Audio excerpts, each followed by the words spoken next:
I'm Alden Brandt, 68 years old, and I watched my son's widow try to steal what was left of his name right in front of our family beneath a chandelier of pressed glass at a wedding meant for joy. The venue was called Linden Coast Hall, just off the waterline in Newport, Rhode Island. Marble floors, linen tablecloths, servers in starched whites weaving between guests with trays of oysters and sugared berries. That morning, my niece, the only grandchild on my late wife's side, was getting married. But the woman standing by the main desk, credit card in hand, wasn't there to celebrate anyone but herself. Her name is Mara Lysander. She married my son Nolan 6 years ago. Nolan passed last December, stroke sudden and silent.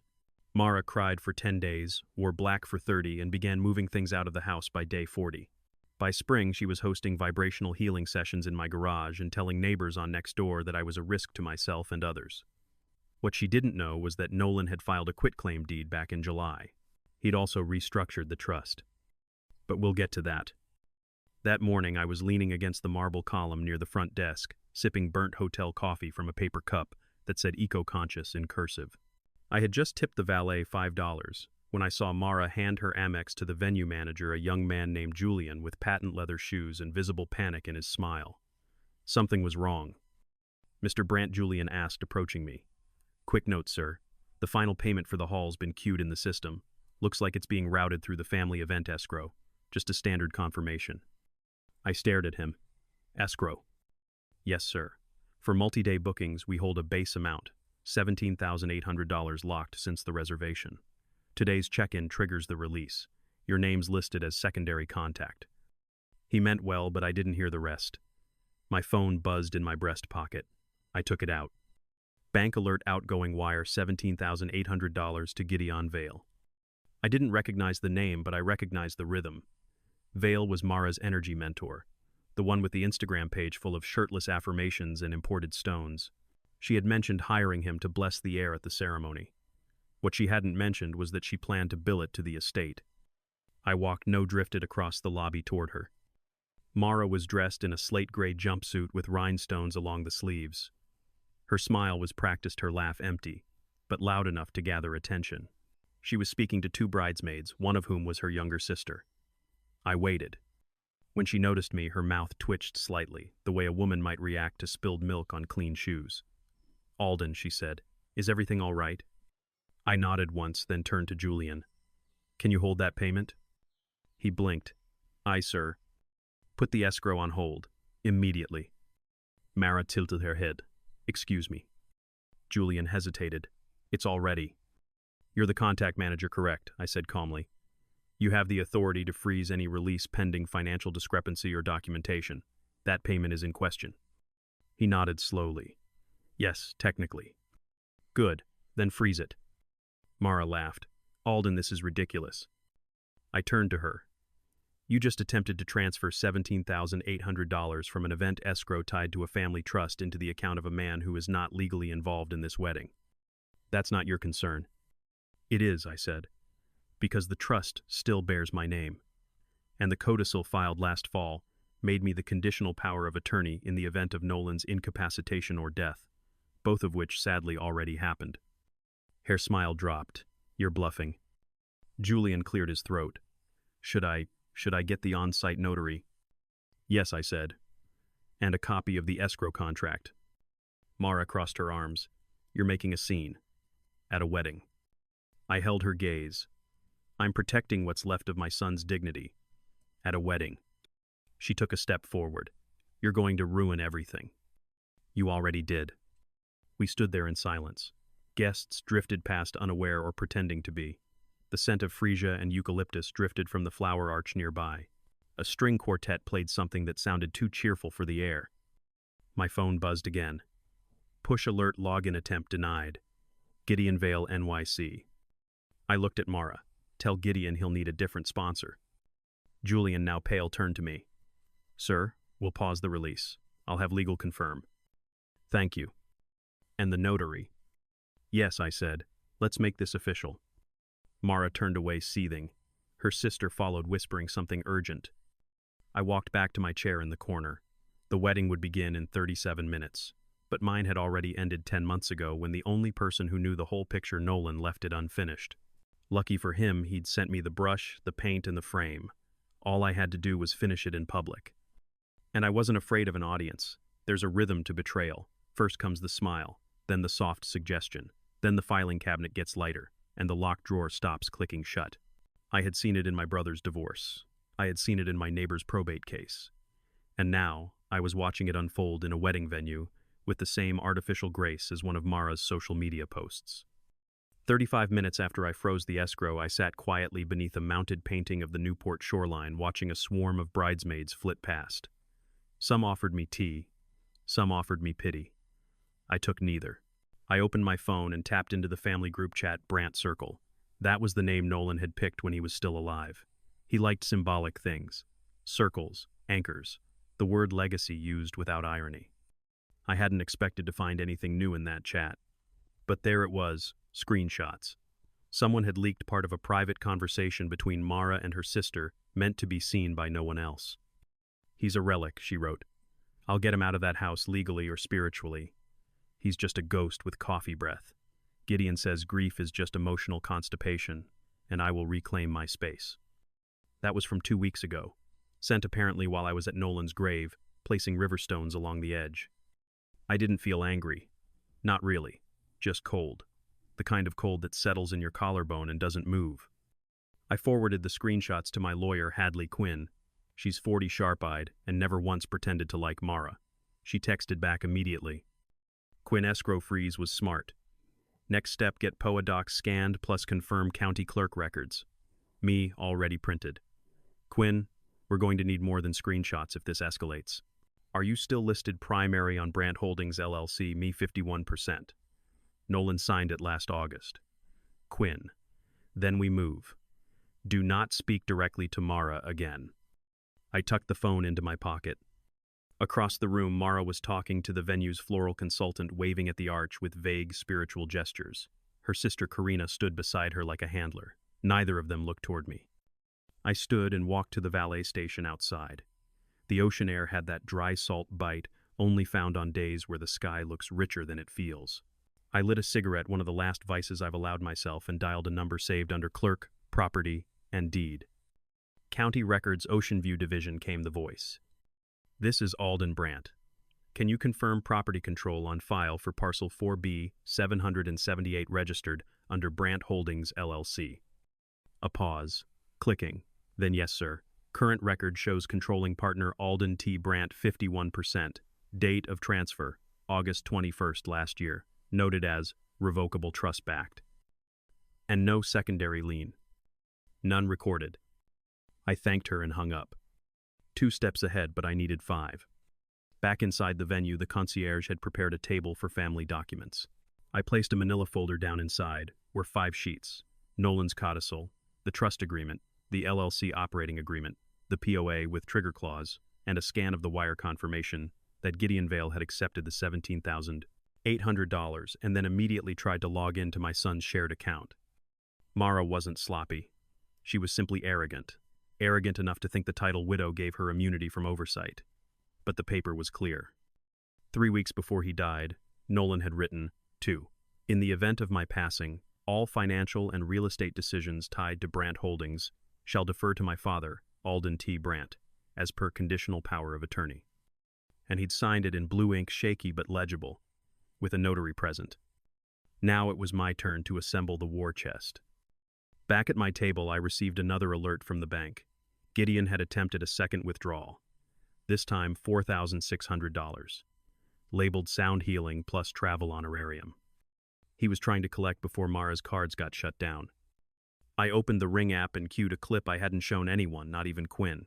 It was from 3 nights ago, the garage camera. Mara had entered the back property door at 1:30 in the morning. She wore a puffy coat and latex gloves. In her hands, a key to the safe and a flashlight wrapped in duct tape. She'd spent 13 minutes in the filing cabinet, then left with a satchel and a smug look. That's the night the codicil disappeared from my top drawer. Unfortunately for her, I'd already made 3 notarized copies. I closed the app. My phone buzzed again. Quinn just got the tip her lawyer filed for partial trust access under claim of surviving spouse support. Can you stall until I'm there? Me, how long? Quinn, 40 minutes. I'm bringing our notary with me. Do not unfreeze escrow under any circumstance. I glanced at the wedding schedule. The bride and groom were due to enter in 1 hour. The band was sound checking now. If Mara tried to move, it would be soon. I walked to the concierge desk once again. Julian, I said quietly, I'll need a second copy of the escrow contract signed and time-stamped. Yes, sir. And please, I added, if Miss Lysander requests any adjustment to payment method or vendor reimbursement, direct it to legal. Understood. He paused. Sir, are you expecting some kind of dispute? I looked at him for a long moment. Not a dispute, I said. A clarification.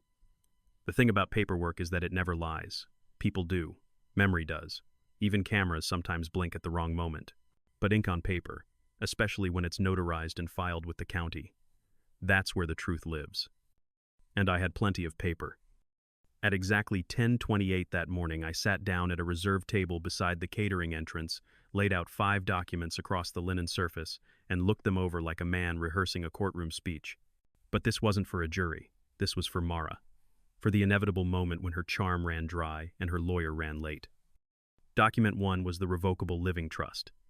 Nolan had created it 2 years ago, originally naming both himself and Mara as co-beneficiaries. But 4 months before he died, after the first stroke scare, he amended it. He left the assets to himself and one other beneficiary, his father, me. Document 2 was a codicil dated 6 weeks before his death. It reaffirmed his wishes in the event of his passing. All authority over the Brandt estate, including properties, investments, and liquid accounts, would pass to me pending proof of competence and the presence of a notary. Document 3 was a power of attorney conditional. Its clause was simple but airtight. If Mara took action that could be interpreted as a misuse of trust funds, the POA would activate and I would assume full financial control. Documents 4 and 5 dealt with structure. The house in Newport, though still registered in our family name, was held under a small entity called Alden Brandt Holdings, LLC. That had been Nolan's idea. It's cleaner for taxes, he had said, and it keeps your name where it belongs. I held 51% of the shares. Mara had never seen the paperwork. She had assumed the house passed to her like a set of dishes or a sentimental painting. But the law doesn't move by assumption. I folded the documents, neatly placed them in a fresh manila folder marked legal, active, and tucked it under my arm. On my way back to the main lobby, Julian, the venue manager, caught up with me. Sir, he whispered, eyes flicking left and right. Miss Lysander has just requested a refund for the floral overage. She says it was a double charge. Did she use the same card? Yes, and it's still linked to the event escrow. Deny the refund, I said flatly. Mark it pending. Escrow remains frozen. He nodded. Understood. Back in the bridal preparation area, I passed 2 of the bridesmaids adjusting the hem of a gown. Laughter echoed down the hallway. But under that laughter, I heard Mara's voice, low and quick. We'll get through today, she said to someone behind the dressing screen. After that, he won't matter. She was wrong. Back at my seat, I placed the folder beside a cup of hotel tea.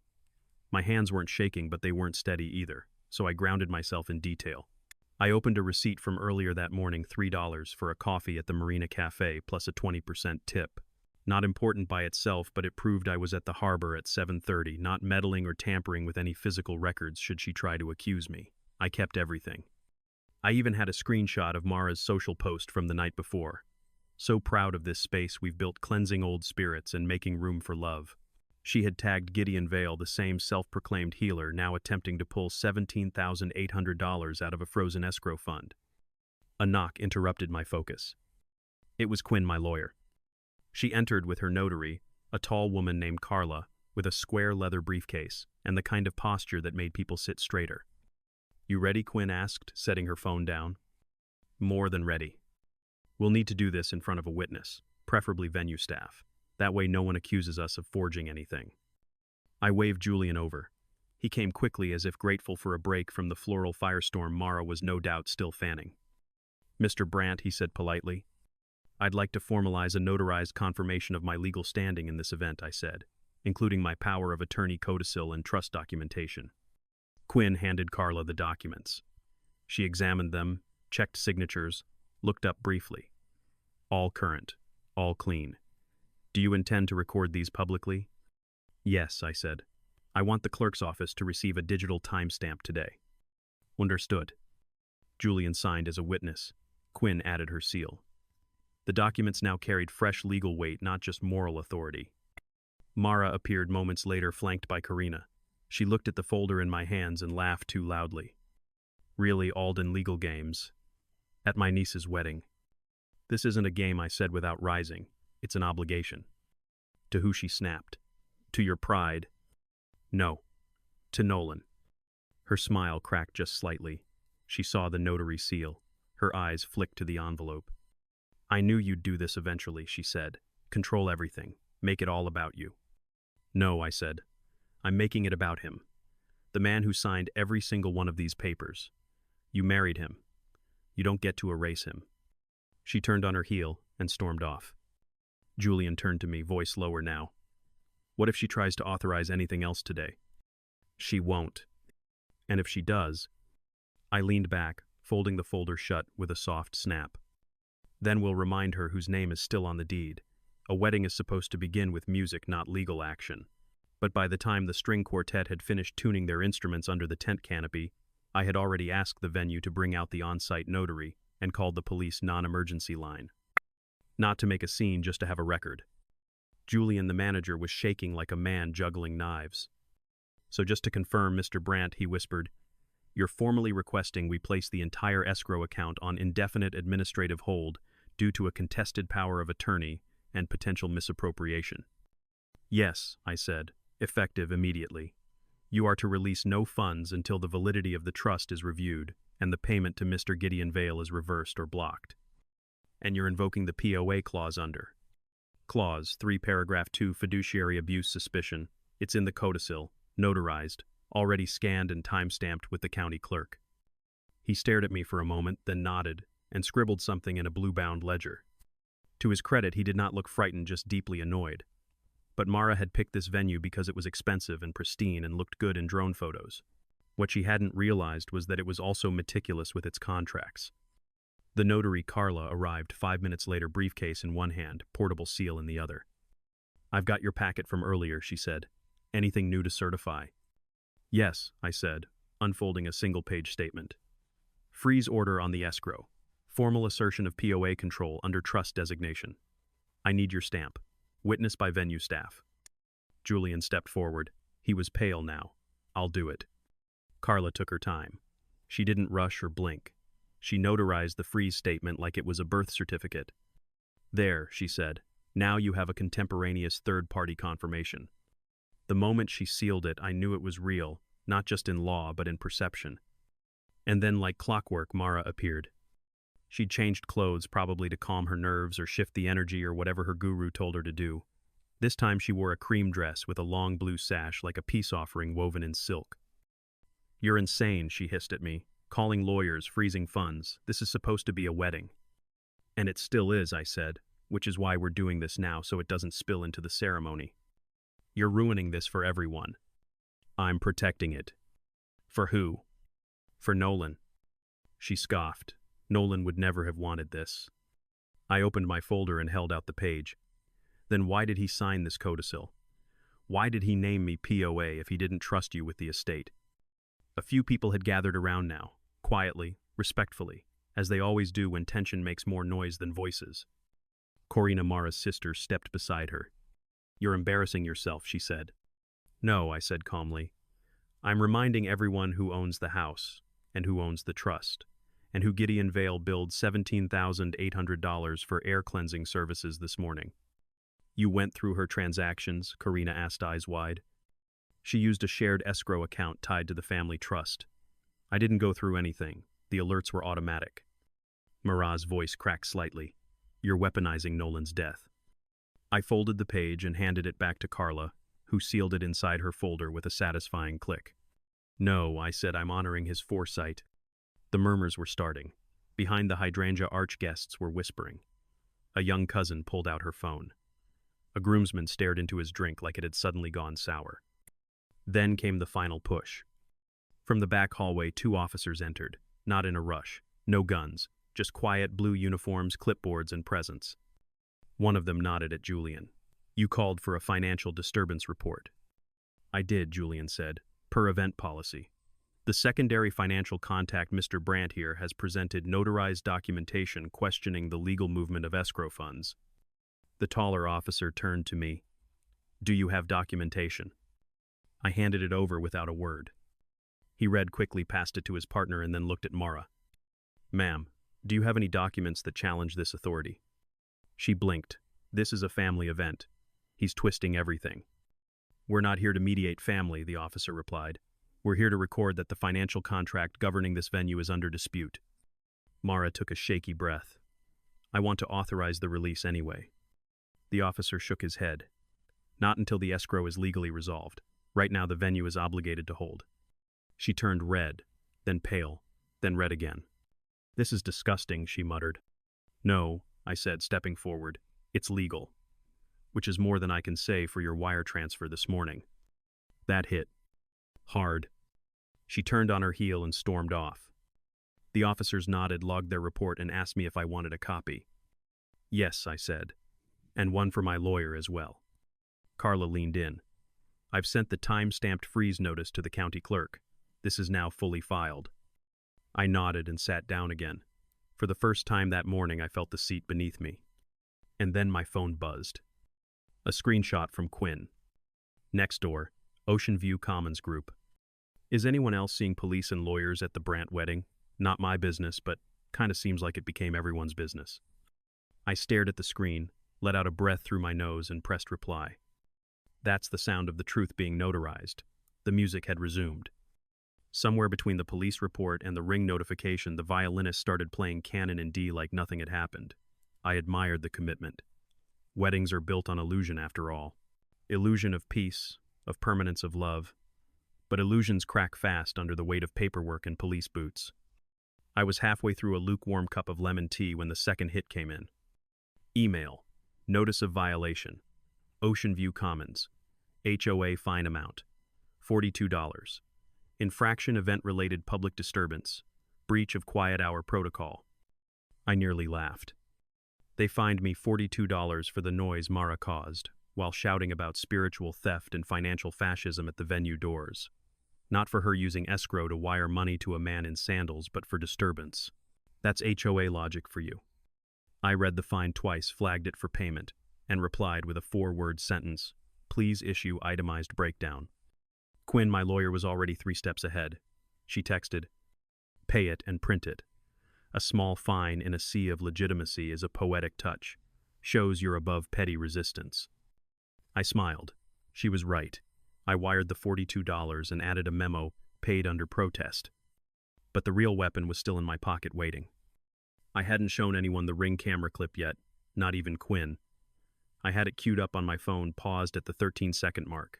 There, clear as morning light, was Mara entering the garage, 2 nights prior, flashlight wrapped in duct tape gloves on digging through the cabinet I kept locked until Nolan passed. It wasn't just the act, it was the intent, the stealth, the knowledge of exactly what drawer to go for. That wasn't grief, that was strategy. I looked up. Mara was at the far end of the garden, now pacing behind a row of potted lemon trees. She was on the phone. Her voice was clipped fast and low. I couldn't hear what she was saying, but I could guess the subject. Next door was already boiling. Quinn had forwarded 2 more posts.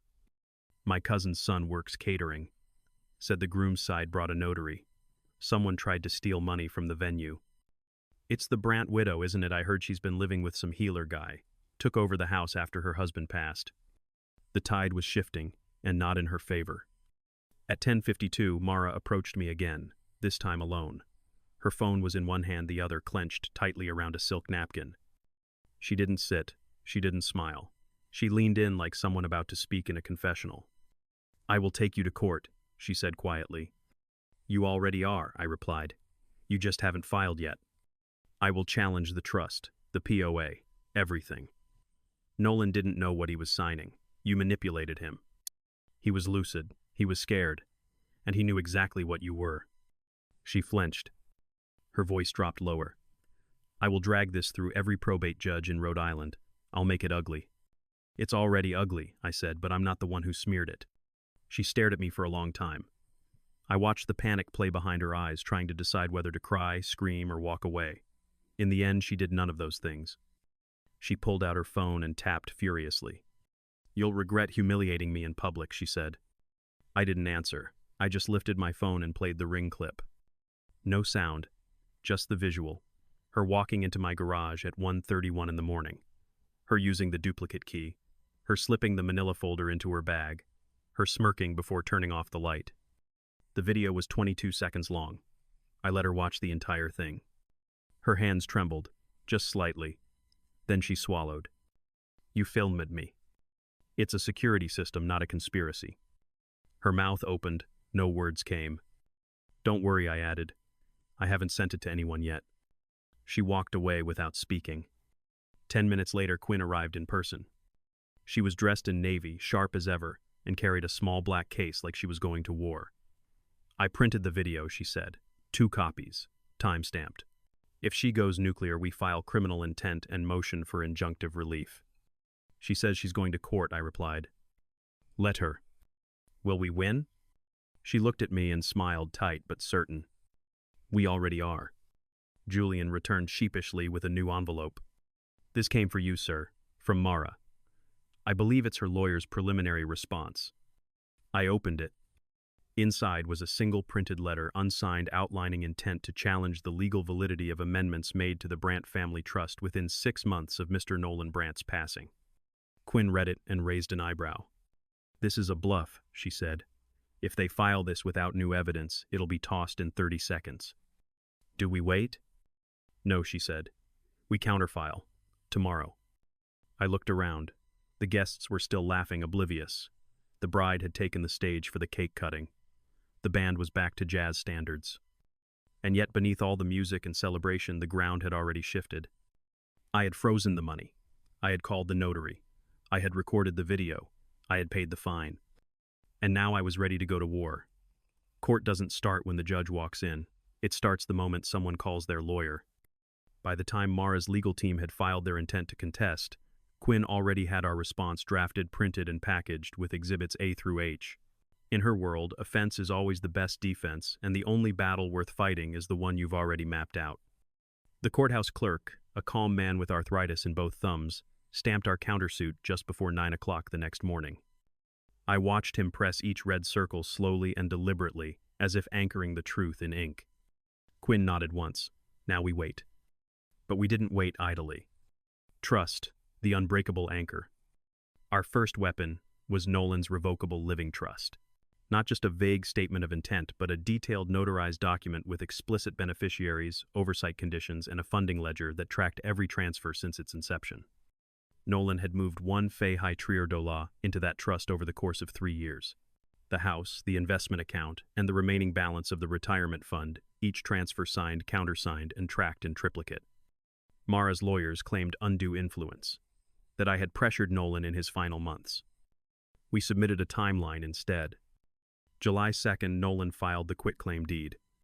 August 21st, the LLC was formed with 51% control assigned to me. October 6th, the codicil was signed with Mara out of town. November 14th, Nolan saw his doctor, who confirmed he was mentally competent. Every date came with a document. Every document came with a seal. As Quinn told me, judges don't care who cried more, they care who filed more. Codicil, the trigger. The codicil was short, only 2 pages, but it held the most power. Mara tried to argue that Nolan was pressured, that the document had been forged or filed under duress. We responded with notary testimony video footage of the signing, and a copy pulled directly from the county clerk's records, time-stamped 6 weeks before his passing. You can't argue with a notary seal and a date logged in public files. You'd be surprised how often people forget the county keeps receipts, Quinn muttered over coffee. POA, the trapdoor. Then came the power of attorney, the document Mara most hated. She had laughed when she saw it that day at the wedding, but she wasn't laughing now. The POA was conditional, meaning it only activated upon specific actions: attempted misuse of trust funds, violation of escrow terms, or behavior suggesting asset concealment. She did all 3. Misuse of funds, $17,800 wired to Gideon Vale through a venue escrow. Escrow violation, attempting to alter the floral refund method. Asset concealment, entering my garage at 1:31 a.m., removing files. Each item came with supporting evidence.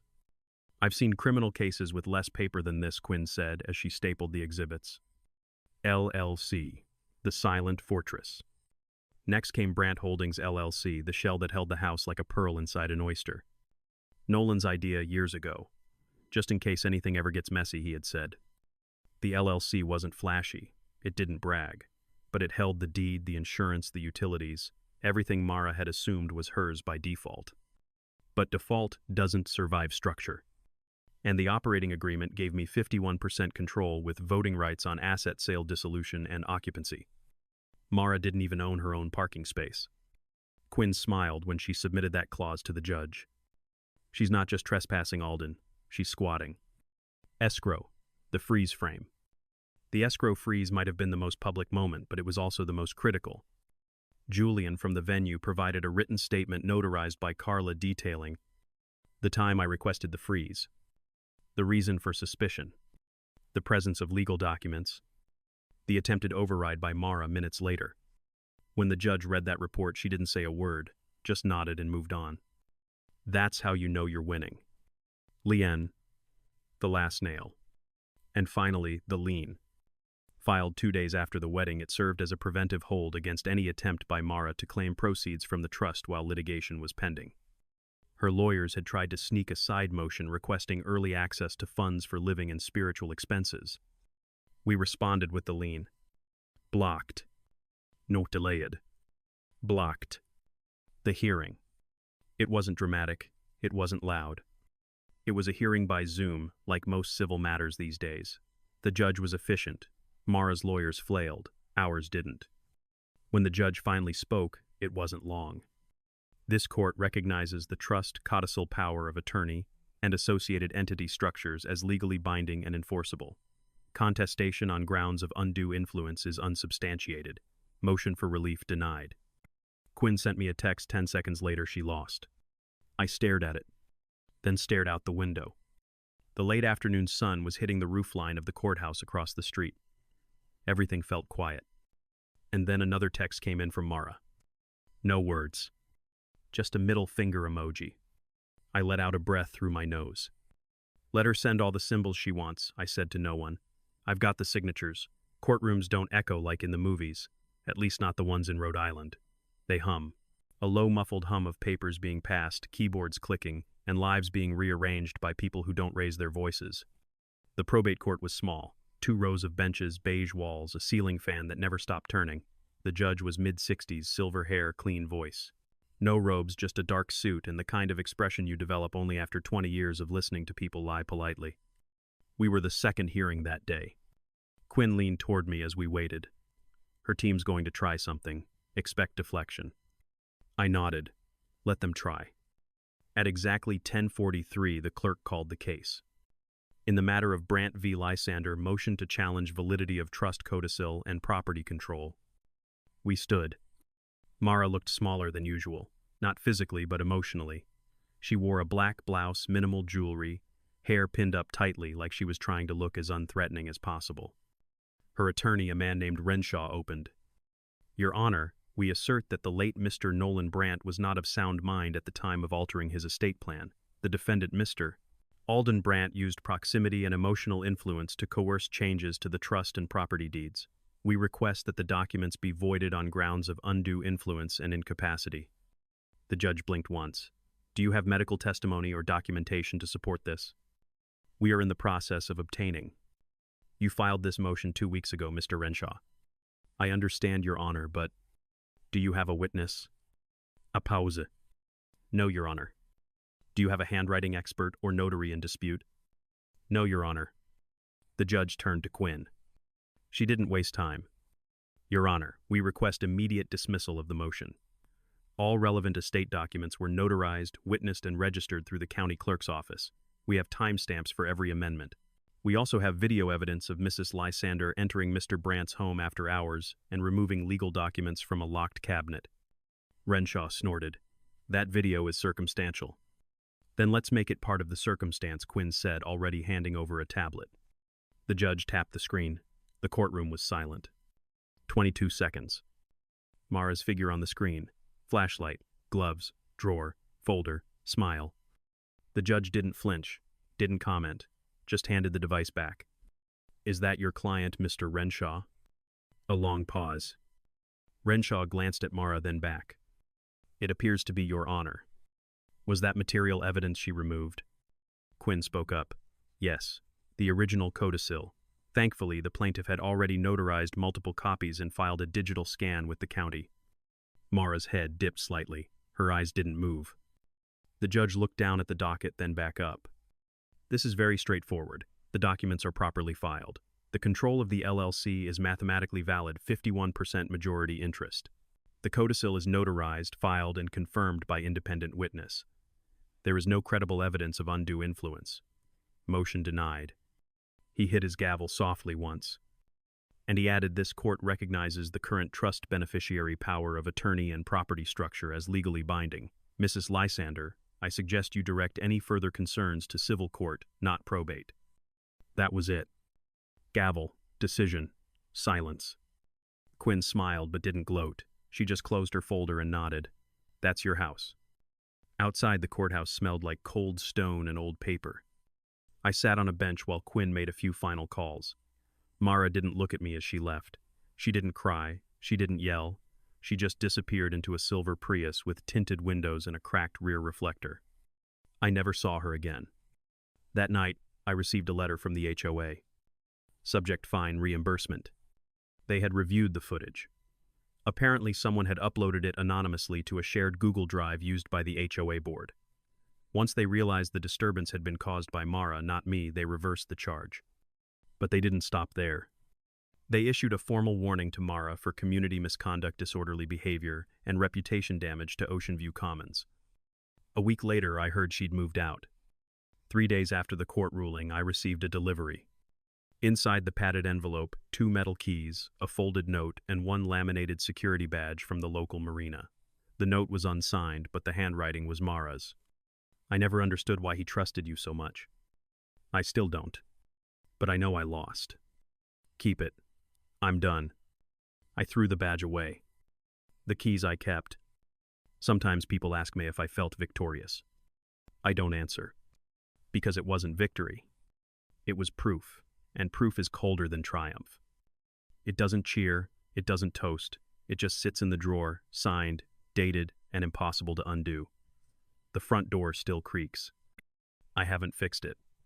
There's a rhythm in that sound, like an old friend greeting you whether you like it or not.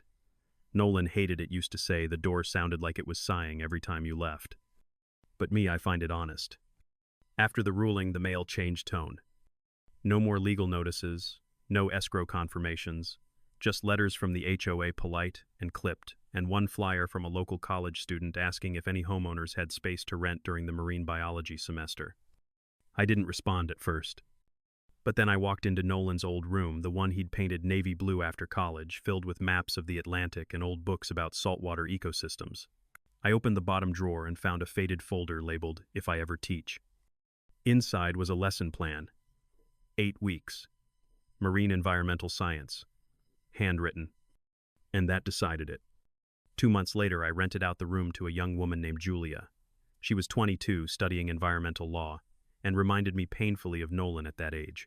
Bright, curious, too quick to trust, but already sharpening her edges. I didn't charge market rate, just $850 a month, utilities included. In Newport, that was a gift. Julia called it the Quiet Grant. Said I should start a program. I didn't. I just let her stay. The house was appraised again that fall. $1,500, even with the creaky door. The appraiser asked if I planned to sell. No, I said. I'm not done with it. He nodded, professional enough not to pry. Mara never returned. She moved to Arizona, according to one of the neighbors who still gossips through next door. Someone claimed she opened a retreat center. Another said she got remarried. I don't care which is true. I never saw another message from her. Not after the keys, not after the fine was reversed, not after the HOA removed her from the member directory. It's strange how completely someone can vanish once their power is gone. Even ghosts need permission to linger. People sometimes ask if I feel better now. I tell them no. I tell them quieter. There's a difference. On Nolan's birthday this year, I lit a single candle and placed it on the back porch railing. That's where he used to sit when he needed space. The candle didn't last long, wind took it after 4 minutes. But I left the wax ring where it fell. Something about its shape, perfect and incomplete, felt more accurate than anything I could have said out loud. I don't go around bragging about the court ruling. I don't hang plaques or frame documents. But they're all still in the drawer. Filed. Sealed. Unshaken.